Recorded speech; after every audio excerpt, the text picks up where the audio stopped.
COP29 জলবায়ু শীর্ষ সম্মেলনের উদ্বোধনী দিনে ব্যস্ত সময় পার করছেন প্রধান উপদেষ্টা প্রফেসর মোহাম্মদ ইউনূস। বিশ্বের অন্তত 20টি দেশের শীর্ষ নেতা এবং আন্তর্জাতিক সংস্থার প্রধানদের সাথে সাক্ষাৎ করেছেন তিনি। সাক্ষাৎকালে প্রধান উপদেষ্টা বিশ্ব নেতৃবৃন্দের সঙ্গে শুভেচ্ছা বিনিময় করেন এবং পারস্পরিক স্বার্থ সংশ্লিষ্ট বিভিন্ন বিষয় নিয়ে আলোচনা করেন। সম্মেলনের সাইডলাইনে তুরস্কের প্রেসিডেন্ট রিসেপ তাইপ এরদোয়ান এবং তুর্কি ফার্স্ট লেডির সঙ্গে সাক্ষাৎ করেছেন প্রফেসর মোহাম্মদ ইউনূস।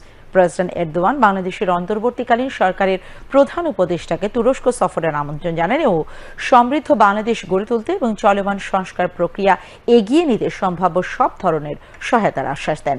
প্রফেসর ইউনূস তুর্কি প্রেসিডেন্ট দম্পতিকে শিগগিরই বাংলাদেশ সফরের আমন্ত্রণ জানান। প্রধান উপদেষ্টা প্রফেসর মোহাম্মদ ইউনূস সংযুক্ত আরব আমিরাতের প্রেসিডেন্ট মোহাম্মদ বিন জায়েদ আল নাহিয়ানের সঙ্গেও সাক্ষাৎ করেন। এ সময় সাজাপ্রাপ্ত 57 প্রবাসী বাংলাদেশি শ্রমিককে মুক্তি দেয় মোহাম্মদ বিন জায়েদ আল নাহিয়ানকে ধন্যবাদ জানান প্রধান উপদেষ্টা। জলবায়ু সম্মেলনের সাইডলাইনে প্রফেসর মোহাম্মদ ইউনূসের সঙ্গে সাক্ষাৎ করা বিশ্ব নেতৃবৃন্দের মধ্যে পাকিস্তানের প্রধানমন্ত্রী শেহবাজ শরীফ, ঘানার রাষ্ট্রপতি নানা আকুফো-আডো, মালদ্বীপের রাষ্ট্রপতি মোহাম্মদ মুইজ্জো এবং ভুটানের প্রধানমন্ত্রী শোয়েইং তোবগে রয়েছেন। এছাড়া তিনি বার্বাডোসের প্রধানমন্ত্রী, বসনিয়া ও হার্জেগোভিনার রাষ্ট্রপতি, আলবেনিয়া প্রধানমন্ত্রী, লিখটেনস্টাইনের প্রধানমন্ত্রী এবং ইরানের ভাইস প্রেসিডেন্টের সাথেও সাইডলাইনে সাক্ষাৎ করেন। ফিফা প্রেসিডেন্ট জিয়ানি ইনফান্তিয়ানো আগামী জানুয়ারিতে বাংলাদেশে অনুষ্ঠেয় যুব উৎসবে যোগ দেওয়ার জন্য প্রধান উপদেষ্টা প্রফেসর মোহাম্মদ ইউনূসের আমন্ত্রণ গ্রহণ করেছেন।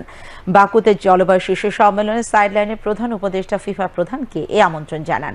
অধ্যাপক ইউনূস ফিফা প্রধানকে উৎসব সম্পর্কে অবহিত করেন এবং স্বনামধন্য মহিলা ফুটবল দলকে বাংলাদেশে আনতে তার সহায়তা কামনা করেন।